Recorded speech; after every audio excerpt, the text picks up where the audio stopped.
Welcome to the 11 Warriors show for Friday, August 16th, 2024. I'm Jason Priestis, Chris Lauterbach, and Kyle Jones coming to you this beautiful day. Guys, it is this weekend's the last weekend without college football until late January. So I want to hear what you have on your Home Depot or Lowe's lists, or what you're going to try to get done on this weekend, because it's going to be tough, man. We're going to disappear for several long Saturdays. Of course, you don't even need Ohio State to be playing too. It could just be Florida State in Dublin, Ireland. I'll be watching that game. I don't even care about either of those teams, but can't wait for it to be back. And are you guys going to make good use of this weekend before Saturdays disappear? As soon as you said that, I just hear the Home Depot sound, like boom, boom, boom, boom, boom, boom. Like I hear that commercial and the guy like get me all motivated. Like I need to go like buy some mulch or something. But no, the answer is no. I'm not going to Home Depot.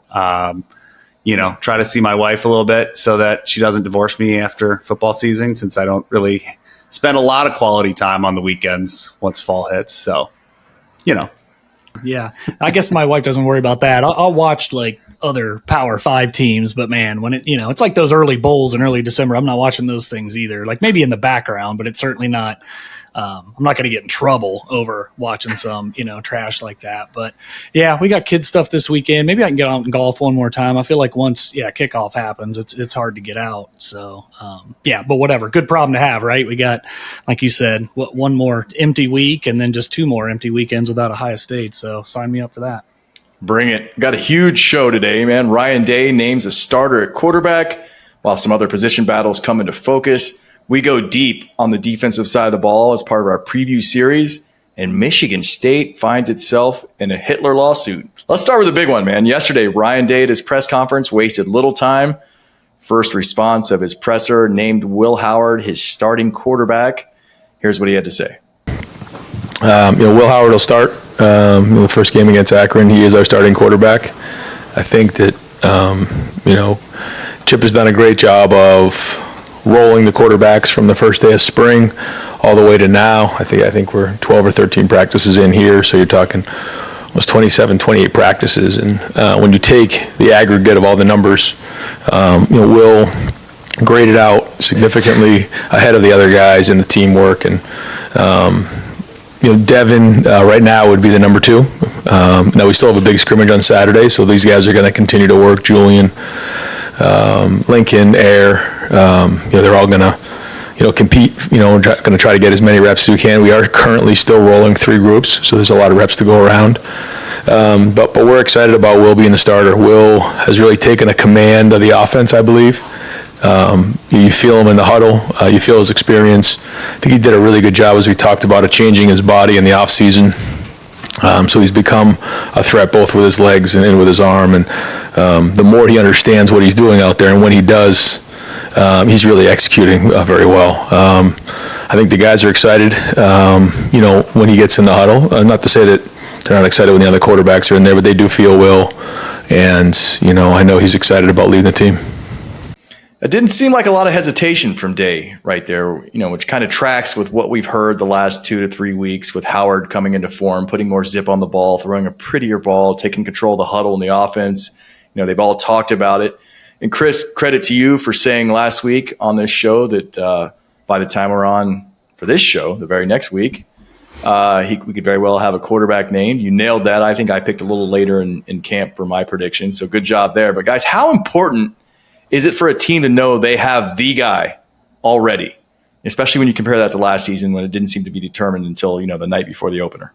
Yeah, I think even though it was a poorly kept secret, I think it's still important, right? It signifies that, hey, we can now you basically start moving into almost like not game preparation, but really that true season preparation, really trying to maximize those offensive reps now, saying, hey, this is the guy. There's a lot of positions you can rotate players. Quarterback isn't one you want to do that, certainly not in like matchup games and things like that. So I think it's important for all the players to see that. I think it's obviously important for Howard as the reps will increase, but honestly, I think it's really important for Chip Kelly too, even though he knew Howard was going to be the guy. I think now you're in a situation where, because there are more reps and because he's going to be out there solely, with just the ones and things like that, you can start maybe having more of those conversations between Chip and Will about, hey, what do you, what plays do you really favor in this offense on the ground? What plays do you, favor through the air, situational, third down, those kinds of things. It doesn't mean that it's the only stuff you're going to call, but you can start saying, okay, yeah, let's run this a few more times in practice if if it's something you really feel good about, or maybe put some other things on the shelf for a little while and simplify things. So I think from all those standpoints, I think it's it's really good, and again, felt a bit like a formality, but it also feels like, hey, last year it was kind of just like, well, okay, I guess it'll be this guy. This year it feels so much cleaner cut. It's happening sooner. I think it's just something the whole team can rally around. Yeah, I mean, people love the iron sharpens iron stuff, but the best way to build confidence in your quarterbacks is to see him perform. And the more we keep hearing about Will Howard, the more reps he gets and the more comfortable he gets hearing Chip Kelly in his ear. Because again, we've got the green dot system, right? The microphones for the first time in college football. Yeah. Even though he's got a lot of experience, this is his first time where he's got a microphone in his ear and a coach talking to him, in a huddle. I mean, he's going to be huddling up. They're going to be doing that stuff. So, getting that routine down, I think that's really important. And the more reps he gets is going to make those guys feel comfortable. But, Chris, to your point, I think we are pretty close to game plan season. Like we just talked about, we're only a couple weeks out. Next week they're practicing like it's a game week, right? Like that's really where we look at it. And, as we get to the end of camp, they're also starting to, lighten up the reps again. They want guys to be healthy. Obviously, they want to get in work, but, you're starting to think, especially with those older first stringers, like, you don't need to keep beating the crap out of them at this point in camp. It's about keeping them fresh, getting ready for a really long season. So this might also be a lot because of it's time to put in the Akron game plan and start practicing like we're preparing for a game. Yeah, it's a great point. And the headset communication thing, I keep forgetting that's happening, because there's so many other changes happening this season with expansion and expanded playoff and all this other stuff. And we know why that change was made, and that'll delight us until the end of time. They had to literally change the rules for a team that cheated so heavily. Let's never lose sight of that. Poor Devin Brown. I mean, he's named to the backup. I'm not going to feel too bad for him, but guy gets here, and Day said, last year was his job basically most of the way through camp, and then McCord took it late. McCord leaves. He gets a chance to get into a bowl game, gets hurt right away, and now they bring in another guy, and he's going to be a backup again. And then later on beyond that, Day's mentioning some other guys he wants to get reps to, and he listed these names in this order. And I want to know if you guys picked up on it, if the order is important, or if it's just names he threw out, because he said, quote, Julian, Lincoln, Air. Is that the order behind Devin Brown for both of you guys? It's the order for me, but I also think that part of that order's the order, yes, but I also think as the season unfolds, it's harder to get more reps, obviously, when there's games going on. But I feel like they went out of their way to say that, yeah, Brown's a number 2, but it sounds like number 3 is a heck of a lot closer to number 2 than 2 is to 1. So I think Brown's got some experience, so he's obviously got the edge right now, especially when you think about what this offense needs. It doesn't need someone to come in and throw for 6,000 yards or whatever, but I do feel like you're going to see almost as much Julian Sayin as you see Devin Brown in these mop-up type situations, whereas you're going to see very, very little of Keen Holes and probably none of Air. So kind of how I evaluated. I thought he made a very interesting point talking about Sayin too, where he talked about you're either remembering what you're doing or you're learning what you're doing.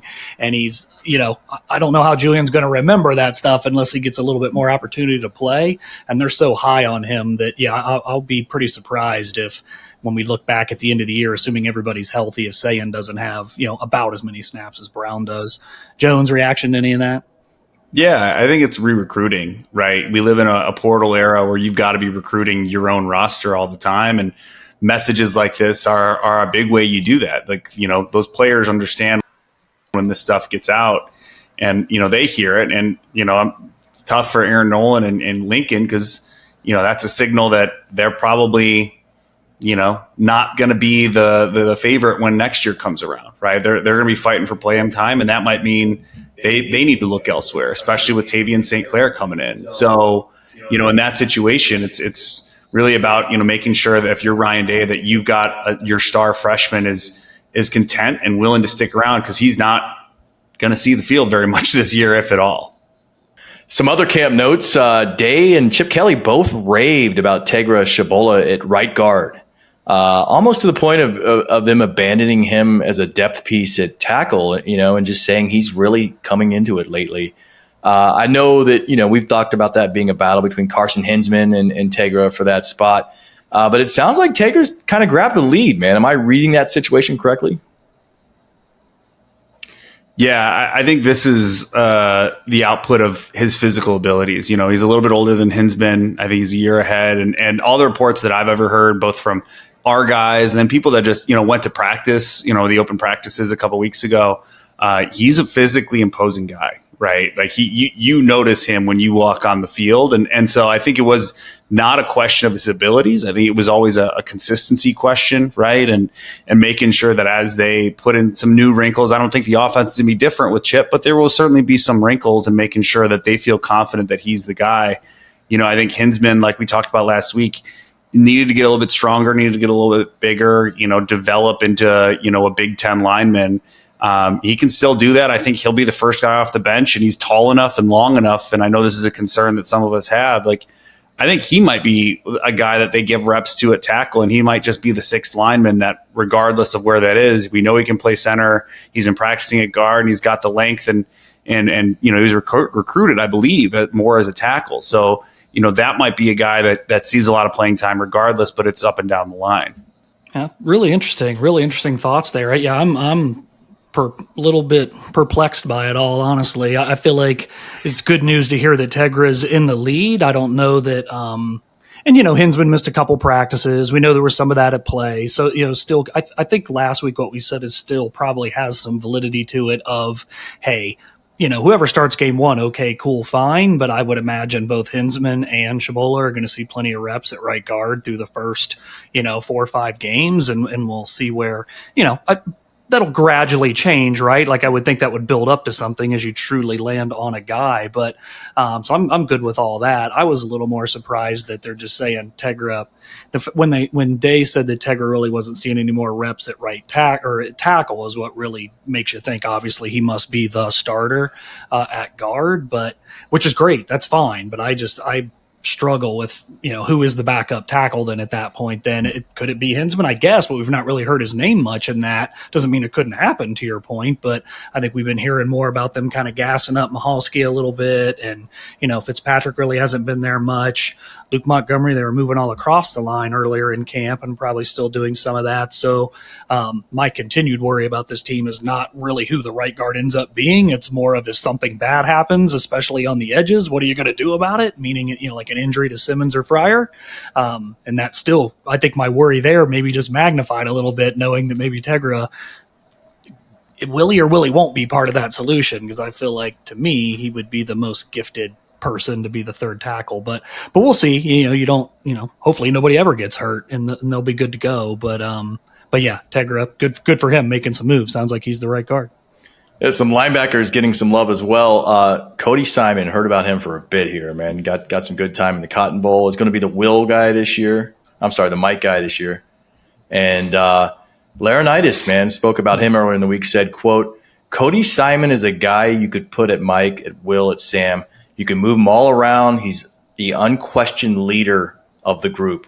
He's the leader of the defense, gets everyone lined up. Keep your eye on him for a captain spot. And, obviously for Cody, you got to love hearing your coach say that. Yeah, for sure. I think Simon's time is now. He knows it. I think he came on toward last year. He's a physical guy. I think, he's stepping into that quarterback role, as you said. And, I'm expecting him to lead the team in tackles this year. So I'm not really surprised by too much that they're saying about Simon. And, good on him. He deserves a shot. Yeah, he was a pretty big-time recruit coming out. It was a while ago now, and people tend to, lose sight of that if a guy doesn't initially flash. But, he was a pretty big recruit for a reason, right? And to your point of playing all three, he did that last year. He played all three positions, even though they don't play a Sam very often. But, in some of the bigger, heavier personnel Big Ten games, they had 3 linebackers out there, and he was the Sam. Chambers got hurt. He plays Will. Eichenberg gets hurt. He plays Mike. So, he's got the trust, not just of Laurinaitis, but I think of Jim Knowles, right? And that's an important thing because, we've talked a lot about all the different guys that are going to be back there on the defense, to have that leader And again, get everybody lined up. That's half the battle on defense. So if you got a guy that you can trust to do that's huge. Speaking of Knowles, he was talking about Arvell Reese, Glenville dude. Definitely talking about him, just kind of turned some heads, said, quote, "We got a young linebacker, Arvell Reese, who's really talented, and he's been picking up the defense. I think he's a guy that's going to flash." That's big to me because Laurinaitis months ago talked about wanting to have 4, 5, 6 guys, if he could, that could step in and play. And this tells me between who you have here and some other guys with the depth that they're gonna be able to do that. They're gonna at least have probably 5 they like, and maybe 6 if my dude Peyton Pierce picks things up quickly. But obviously love seeing a Glenville guy. It's been a little bit a little too long since we've had a Glenville star here doing things, but good to see again. Yeah, I mean, the question for him was always size. He was a little bit undersized coming out of high school, and he could run. There was no question about it. It was just can he adapt physically? And it certainly sounds like we've answered that question right now. What excites me as the scheme guy is like he's a different profile. I know we're going to talk about some other linebackers too, but he's a very different player physically than Cody Simon. He's different than some of the guys we've seen where, last year it was the same front 6 got most of the reps if they were healthy. And that's a little bit different than how they play at the NFL level. It's you can do different things and unlock different schemes defensively, different dime packages, different linebackers playing on third down, right? So depending on the matchups that you come across, it's not just, hey, these are the same 11 guys we're throwing out there and they're going to, line up in the same spots every down of every game. Jim Knowles has some toys to play with now.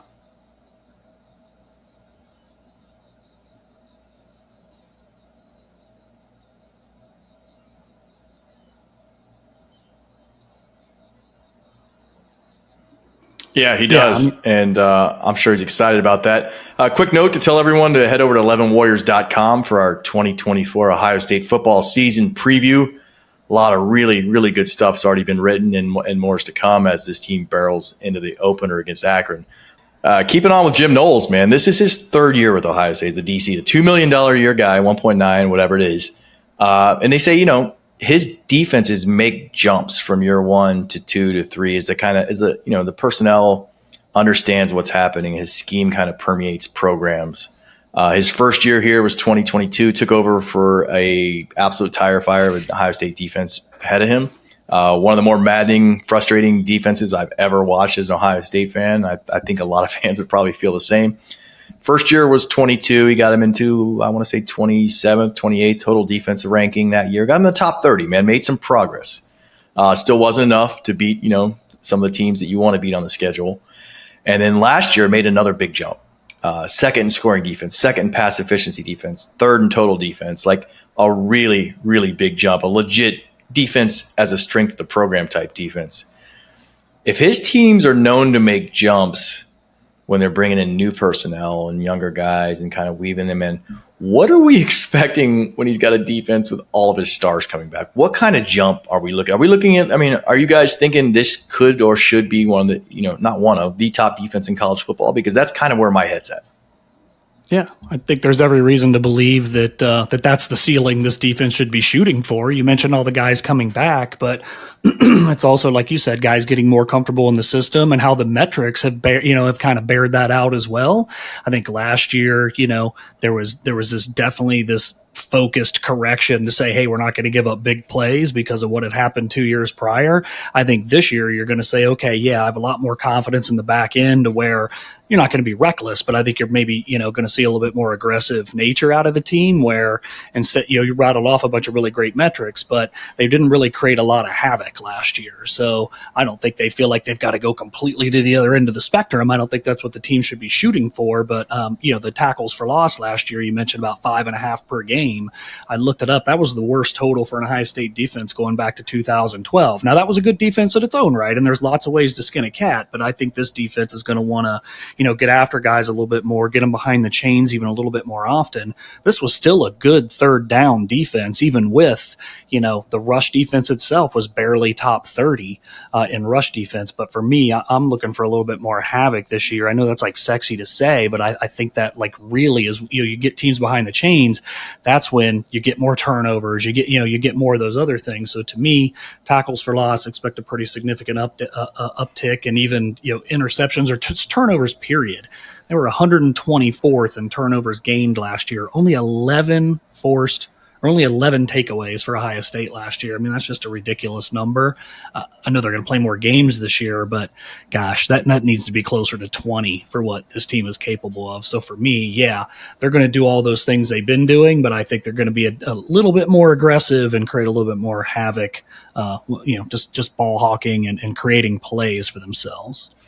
Yeah, I'm excited, and this is something I'm going to talk about a lot next week. I'm going to talk a lot about Knowles and what that third year really can mean, because what he did his first year at Oklahoma State versus what that final year look very different schematically, and in a way that should excite fans, because that's where he earned that. The exotic blitzes, the different alignments, all these different things that made life more difficult for opposing offenses. To Chris's point, those havoc plays, those big negative plays are what's missing from this unit, right? And I think they cleaned up the back end, they cleaned up the mistakes, no more big plays, and they did a very good job. That was obviously the focus last year. Don't give up the 40-yard whatever, and they did a great job of eliminating that. Now with that foundation, right, and so many guys back and having a veteran, talented D-line and the best secondary. This is not an Ohio State homer thing I'm saying here. Like, they have the best secondary, at least going into the season. Talent-wise, NFL scouting-wise, they should be a force to be reckoned with on the back end. I think it might be the best unit of any unit in the country, right, that secondary. And so when you've got those guys and a lot of diversity and skill set, like we talked about with Caleb Downs and stuff, you're able to do a lot of things, especially when you're building on top of a foundation, right? It's scheme for scheme's sake. Go ask Florida fans how that's going. They've got an exciting defense that does a lot schematically from an X's and O's perspective. Some of it works, some of it doesn't. It's fun to break down, but it doesn't mean it's effective. And so I think that's what's going to be most exciting for Ohio State fans, is it should have both, the sizzle and, the fundamental stuff as well this season. And I think it should finally be a defense that Ohio State fans are really excited about and maybe no longer nervous about after a few long years, right? You got me excited, and Chris, I agree 100% with the havoc. They were just paltry in sacks, TFLs, interceptions, turnovers, the things that kind of change momentum in games. Yeah, those can flip games, Yes. right? But so can giving up big plays. And because they had touched the stove and it was hot, that's what they were going to do. But last year, I think they gave up 5 plays over 30 yards, 2 plays over 40. Those were both top 2 in the country. I think they were number 1 in 40-plus yards plays. I mean, so they accomplished that goal. Now I just think you can strike a little bit more balance. And by the way, you got Caleb Downs back there too to help make sure that doesn't happen. So nice little pickup. Just feed in to tighten it, or to being a little bit more aggressive. So they stopped the leak, and this year they're laying pipe. Is that what you're saying? Exactly. So you said put it in plumber parlance. Just one. I mean, it's a defense that's just loaded. I mean, you got Sawyer and JTT and young guys behind him. You got Hamilton. You got Tyleek. You got the linebackers they love. That Kyle just mentioned. The secondary probably being the best unit of any unit in the country. One battle I think is kind of still outstanding, and it's at the will spot between Sonny and CJ, and it's fun for me because a lot of fans love both those dudes. So there's a lot of conflicted Buckeye fans out there right now. There's probably fans that those are their top 2 favorite players on the defense. Like, they're like competing for the same position. I tend to think Sonny gets that job just because of who he is and the once in a blue moon type of freak he is, like size wise and athletically. Anyone here on the Hicks wagon for that? He still, from what the film showed last year, he still looked like a guy who wasn't as comfortable. Now, Sonny's learning a new position, so there's no film really on what he looks like outside of the spring game, which doesn't really count, right? I think these guys are going to rotate, but I truly believe Sonny's going to be the starter at will. He's a great football player that seems to have been looking for a home a little bit. Safety was not really the most natural looking spot for him, but they just wanted to put him on the field and get him out there to make some plays. But I almost wonder too if there's a world where we see Hicks, but in a pass rushing role. He is a freak athlete. They talked about him blitzing and his ability to get in the backfield. he's a guy, even as a stand-up rusher, doesn't mean, they're going to say, you're the left end, put your hand in the dirt and learn, the Dwight Freeney spin move, or, Larry, go teach him all yours. But it could simply be, we're going to line up with a 3-man front on third down with Sawyer and JT as your ends and Tyleek on the nose. And then CJ Hicks is running around being the fourth rusher somewhere. Like that's the kind of stuff I was just talking about, that now Knowles knows he's got 3 guys he can trust with their hands in the dirt. And he's got guys he can trust in the secondary. So yeah, I can kind of play around a little bit with what I do with that will linebacker. Maybe it's Sonny coming, like we talked about last week. Sonny's the middle linebacker in that situation. Caleb Downs is the will, and Jermaine Matthews is in it. It's really a dime personnel. Again, there's so many options. I get so excited. Too much to get excited about. But there's just a lot there you can do when you've got freak athletes, and you don't know exactly what to do with them. It's easy to dream up scenarios. And even if you only put it out there against Akron and Western Michigan, Michigan's got to prepare for it now, and that's not a bad thing. Any concern that we'll have some 2015 flashbacks where you have so many guys that you're trying to get the ball to or get on the field for key situations that you end up totally botching it? Is there a chance that could happen? I don't see. I don't think in matchup games that they're worried about that stuff. Okay. All right. Easy enough. Some big questions on the defensive side, and we'll kind of rip through these quickly. The last one's a fun one. The first 3 are very basic, but first one up, who leads this team in sacks? And remember, you'll be roasted forever if you choose wrongly here. I'll take Sawyer. I'm going to go with Tyleek. I think Tyleek is going to get plenty of opportunity to play against the pass. He ended up getting taken out on a few different, third downs last year. They liked Hall a little bit more as a pass rusher. He's a little bit more explosive, but I think Tyleek's going to get some run, and I think he's going to get a lot of opportunities. And I think he's super underrated nationally. You're starting to see him pop up on some of these top 100 lists, right? The ESPN and the Athletic and stuff, but I wouldn't be surprised at all. And if only because, everybody knows about the ends, and guards and centers at the college level are not always the best pass protectors. That's all I'll say. Fair enough. Who leads the team in tackles? I have a feeling you guys might pick who I'm thinking of. I'll go first, and Simon's the obvious one, but I'm actually going to say Styles, because I do think he's just going to end up playing the most downs, at that second level. I think they're going to use him in so many different ways that I think just from a pure who's on the field the most, I think that's somebody who's going to be in contention to make a lot of tackles. Interesting. Yeah, it's not a given who it's going to be. I'm picking Simon because I'm high on him. He's the middle linebacker. It's just the way it works. A lot of times that will happen, and normally you definitely don't want a safety to have to lead your team in tackles. I know Bama's defense was not great last year, but I don't think you can count Caleb Downs out of this running either. And even if that happened, I don't think that means Ohio State had a bad season, kind of thing. Like I said, normally you don't want your safety leading in tackles, but I'll say Simon is 1, and I'll say Downs is 2. Good stuff. I was going to say Simon for all the reasons Chris mentioned. His leadership. He's back at the middle of the linebacker. He's going to play a ton. He's probably not going to come off the field much. Sorry, Jones. Go ahead. No, I was going to say I will make an additional prediction though to all the talk about Downs and everything, and as much of a study as he is. I'll go out there and say right now, Lathan Ransom will be the 3rd leading tackler on this team, and it'll be a lot closer to 2 than he will be to 4. In those rankings. I think Ransom's going to have a great year, and how they use him, he in a lot of ways is going to get a lot of just kind of clean up tackles, right? The ball's going to get funneled to him, and he's going to have the chance to just end the play right there. Good stuff. Who leads this team in interceptions? Jordan Hancock. Ooh.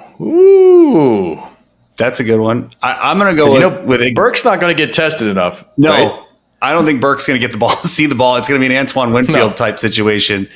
And that's where I think Igbo's got a chance. Davison Igbinosun's going to – I think I can see him. He's so physically gifted. And not to say the other guys aren't, but, I think because of how good Burke is and how long we've watched Burke that, and also Burke's been in this system now. This will be his third year, and it's only, Igbo's second. I think I'm going to put money on Igbo. I'll go there.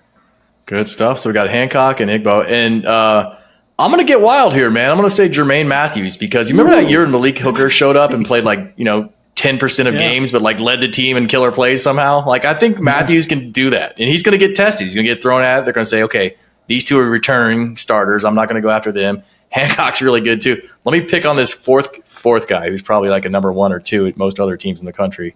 So I got Matthews there, but last question is going to be a fun one because we're going to get, we're sticking with BIA here. I have a feeling it's going to be a BIA. Who draws the first taunting penalty of the season? Kyle, fantastic question. It's a fun one. Who do you guys have drawing the first taunting penalty of the season? I mean, I'm going to say that's Igbo, right? I mean, I think he's going to get one in the first game, first couple games, make a play. If he gets the chance to run after making a pick, I think he's going to let everyone in Ohio Stadium know his name and make sure that they remember who number 1 is. And that's where I can see it happening. And then it's as much of a, hey guys, you're up 31-0 in the second quarter against Akron, like chill out. Right. That's where I see it happening. Yeah, I was going to say Iggy, but since you did, I'll say Reese Stocksdale. No, it's going to be one of these BIA guys, right? For sure. I mean, it has to be one of those guys. If it's not Iggy, who is my pick, then it's probably going to be Burke. Igbenogsen's the chief trash talker in the unit. Like he's the guy that readily admits it. He was jawing with Marvin last year. And Marvin's just got me looking at him like, come on, man. I've been like when he could do it after a pass play or a run play because he plays the run so viciously. Like it just feels like there's a lot of opportunity. Oh yeah, just for him to get the first crack at it. I mean, he's one of those guys just standing. Oh, go ahead. I was going to say I'm picturing one of those guys standing over a guy on the ground. I can already see it. Oh, yeah, that's what I'm thinking. It's a bubble screen that he just absolutely blows up and just stands over the guy and stares at him. Like that's absolutely a possibility that's in play here. For sure. Let's touch on special teams. I guess we have to. And we might want to start talking about them more because the guy's gone. He can't hurt us anymore. Parker Fleming is no longer running the special teams unit at Ohio State. So, maybe get our hopes up a little bit. You got Jaden Fielding back at kicker. He was decent last year, 97 points, 16 of 20 on field goals, 49 of 50 on PATs, long of 47. That's serviceable. Should have a good season. Punter, still don't know yet, TBD. My dude, the massive Australian Nick Millardy, has not won the job, and that's, very disappointing, but we'll see if he can pull it out. The one thing we do want to touch on is what's going to happen in punt return because sounds like they got Ibuka, Ennis, Tate, Travion, Jeremiah Smith, all these guys kind of giving them looks back there. And it's been so long since I've actually got excited about any type of kick or punt return as an Ohio State fan. It's just like, oh, here's a 4-yard return. We're just going to have to throw the ball. You don't have that. Like other teams, they're like, hey, we can return this. I haven't thought that in a long time. It's been a long time since they've had a return. Should we be optimistic at all this year for the return game? Because those are some really good athletes. By default, having a new coordinator should create some level of excitement, right? Even though they don't have someone on payroll just to do special teams, they can't be worse. But yeah, you're right. I feel like kick returns and especially punt returns were just throwaway plays. You were hoping to just fair catch and not have a penalty. I mean, it's not even being snarky. That's legit what you were hoping for, and the numbers bear it out. They only returned 17 punts last year, which was 44th in the country, but they only averaged 4.4 yards on those returns, which was like 114th in the country. 4.4 was part of that. Yeah, it was 4.41. That's hard to do. 14th in the country. It's terrible. You can fall forward and almost get 4 yards. Their long punt return was 18 yards last year on those 17 tries. So just a mess of a unit. And part of me doesn't want to blame Egbuka, but Ballard and Egbuka were the primary returners last year. So I feel like Egbuka's too valuable to the overall team. If he had shown he was an elite punt returner, then okay, let's talk about it. But I don't know how Henderson's back there either. He shouldn't be back there with his injury history. It makes no sense. For me, I want it to be Brandon Ennis. I like those, shifty guys where a bunch are running at you and you can change direction. Tate would be fine. JJ would be exciting, but I really don't want him on that either. To me, give me Ennis, but any of those receivers would be good except Egbuka, and I definitely don't want Henderson back there. You remember when Coop would do it and he would just get a young dude who was going to be a star soon and just throw him back there, a young athletic. I mean, that could be a Smith. That could be a Jermaine Matthews. Could be, one of those guys. Kyle, are you excited for the special teams game this season? And do you think they'll average more than 4.4 yards of punt return? No, I do not. I don't think much is changing because I don't think that was a Parker Fleming thing. I think that's Ryan Day. I think that's his desire to just get the ball back. He trusts his offense to do more than he does a punt return because, I mean, the reality is that's time you got to spend in practice, and that's time you can spend in practice doing things that are more likely to work out in your favor, right? And so that's why I think it's going to be Egbuka going back there, fair catching it a bunch. You can trust him to catch the ball. You can trust him to make a smart decision, get the ball back, get your offense full of stars out there, and go rack up yards. I just don't see, and the kickoff game is, I think, even more so of that, right? Like, don't need to put your guys in a situation where they can get hurt any more than they already need to or can, right? So, I don't know. To me, I until I see otherwise, and granted, we don't see anything in the preseason or even in the spring game, but until I see otherwise from Day, less about his coordinators, I don't expect it to change. And Kyle, I like what you had to say. It's basically Ryan Day saying, catch the ball so I can pass it, is basically the directive on special teams for punt returns. Catch it, get a yard, or down it. Let me just throw the ball. Just don't fumble it. And that may very well be true. I'm going to deviate from you guys. I'm going to deviate from you guys. It's a great thought. I'm just hoping it's not true, right? Maybe it's more hope than reality, Jason. I mean, I don't know. Right. He kind of rattled me a little bit with that answer because I'm like, man, that could very well be what happens. And I'm kind of hoping that we can, turn the tide and actually make that be a play that makes a difference every once in a while. It would be nice, man. It would be nice, but yeah, I don't know, man. Like, catch it so I can throw it. I can see that. Jones just turned us on to something we never imagined. But I'm going to deviate with you guys a little bit. I don't worry about guys getting hurt as punt returners. I don't. I just don't. That's so rare. I can't even think of the last guy that got hurt returning punts. And it's always like, oh, they're key contributors to this and that's. Just like, let them go play football. Like, you wouldn't take them out of a key third down. I mean, a punt can swing a game, man. Like, so I'm probably a little more reckless than you guys are with putting starters back as punt returners and in those positions. Like, I want my good players on punt block. I just want that. I know that's a philosophical thing for coaches too, because some coaches want that and some have the attitude you guys do. It's like, why would I want to get a Mecca hurt when he's going to get 4 yards from this return? Right. Well, part of it too is those two guys you're talking about. Yeah, you're saying starters like, in the macro, but those two particular starters have injury history. I mean, Egbuka and Henderson have both been hurt. So right. I don't know. To me, I'm trying to minimize their blows, potentially what could be a blindside blow. That's fair. Kyle? I was just saying on kickoffs, like, kickoffs are a little bit different. I'm kind of more with you on like I'm not worried about the injuries of punt returns, but the catastrophe of the punt return. Because if something goes wrong, not necessarily from an injury perspective, but something else, like, that's a game potentially changer. It's probably Day's most Tressel-like quality in that sense of wanting to have just secure the ball back in my hands. And then if it doesn't work out with my offense, who's good at it, even if they don't do anything, I can still kick it back and win field position games. So I'm actually with you, Jason. Like, I don't think it's an injury thing.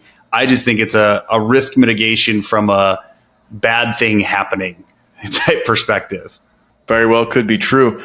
Some quick hits, man. I had a fun show. We got to get through some of these really quick because they're fun as well.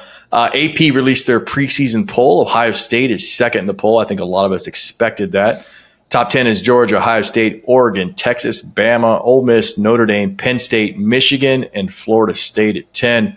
Six Big Ten teams are ranked. The four we mentioned in the top 10. Then you got USC, which still sounds weird to say it's a Big Ten team, 23rd, and Iowa 25th. Saw a great stat from Cole Kubick recently, and he said 18 of the last 20 seasons, a preseason top 10 team has ended the season unranked. Question to each of you, who in that top 10 will that be this year? And here I'm going to make it harder. You can't say Michigan, because I actually think, and we probably all agree, Michigan's a good candidate. I don't know that they're going to be unranked, but I don't know if they're a top 10 team. So can't pick Michigan. Who else in that top 10 could you see being unranked by the time, December gets here? I would say Ole Miss. I know that there's a lot of talent on that team, and Lane has had some success in his career winning big games, but they really, if you look at them the last couple of years, they really haven't won a big game that they were really the underdogs, right? Against a big team, against a Georgia and Alabama. They beat LSU in kind of a down year.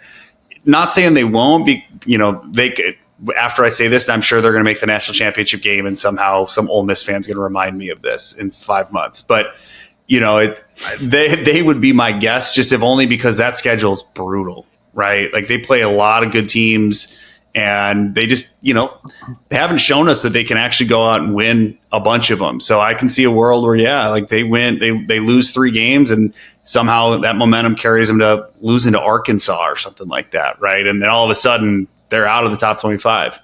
Yeah, I had Ole Miss in my kind of on my watch list for this question as well. For the reasons you stated, I feel like they do have a gauntlet this year, and they've not really proven, over the long haul that they can win, some of those games. It might be toss-ups, but since you went Ole Miss, I'll go Notre Dame. One, because I like to hate on them. Always a good choice, though. Yeah, I'm not buying the Riley Leonard hype. I mean, I was reading an article the other day that some of his biggest games, I mean, they're just against bum teams.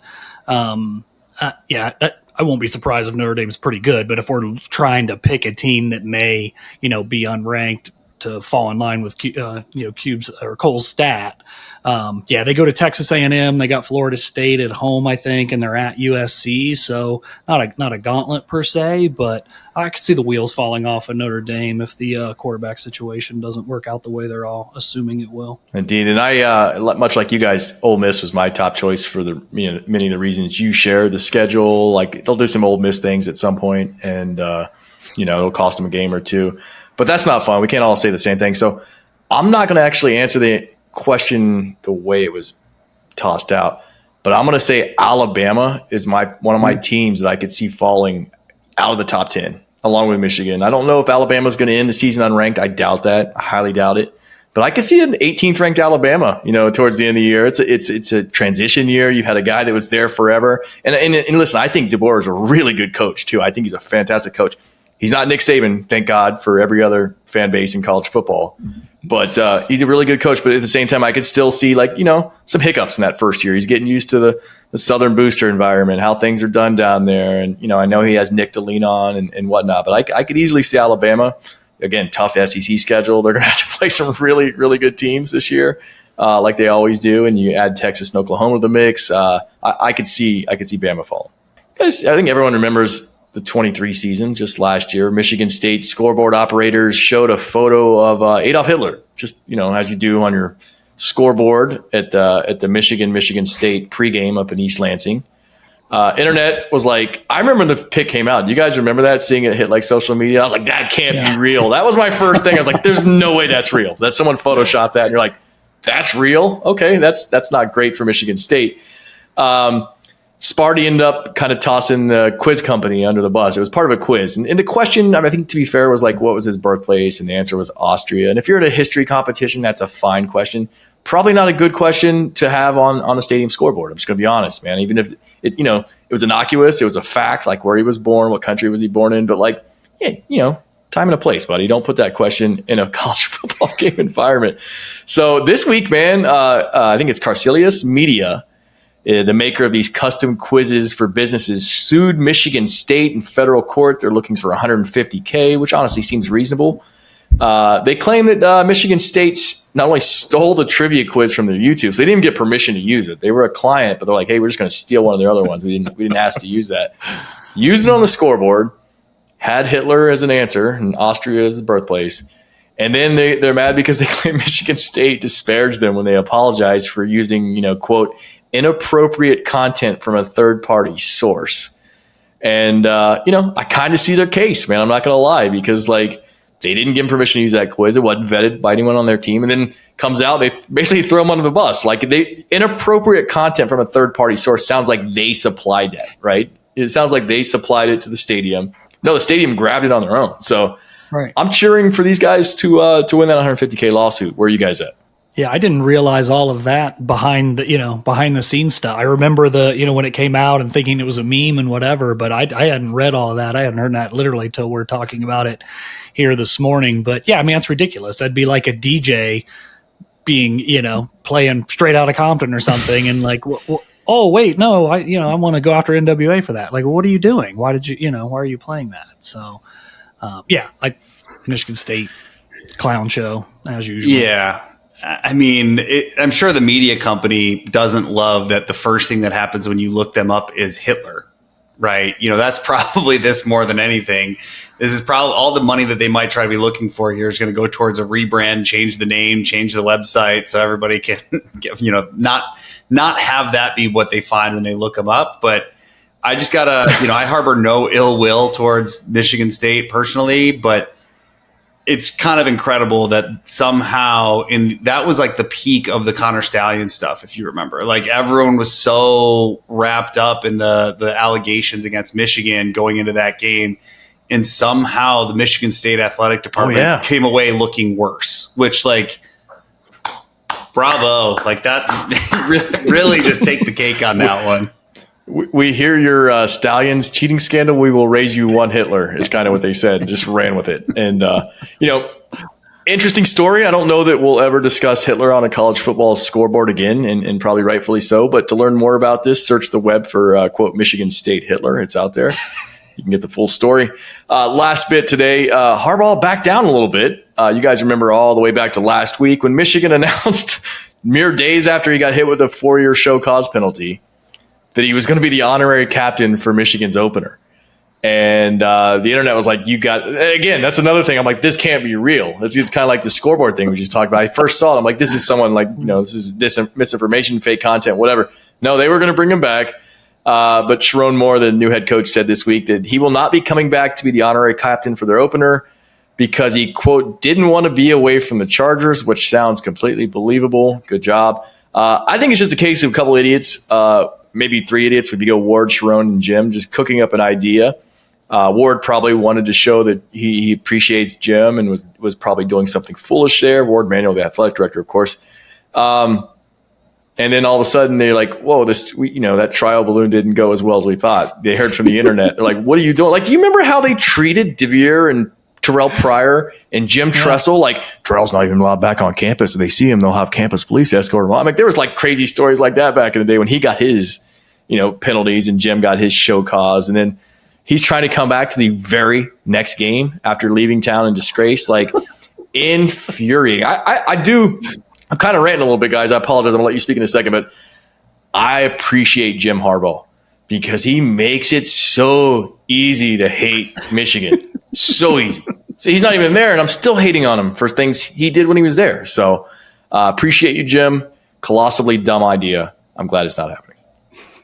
I don't know. I feel like this was. I don't think there's anything left to say. Yeah, I feel like this was just like the latest in their strategy of like giving a middle finger to the NCAA and saying, I dare you to find something. Like, that's been the whole strategy, it seems like, for the last few years with that program, right? The show cause wasn't for anything with Connor Stallions. It was about the hamburger at a diner and him just completely refusing to cooperate. And this felt like, hey, you know how much I hate you and don't care about you? I'm going to show up and thumb my nose at you. So what this tells me is that somebody at Michigan was like, all right, there's a level that we aren't willing to exceed here. So maybe let's like just chill out.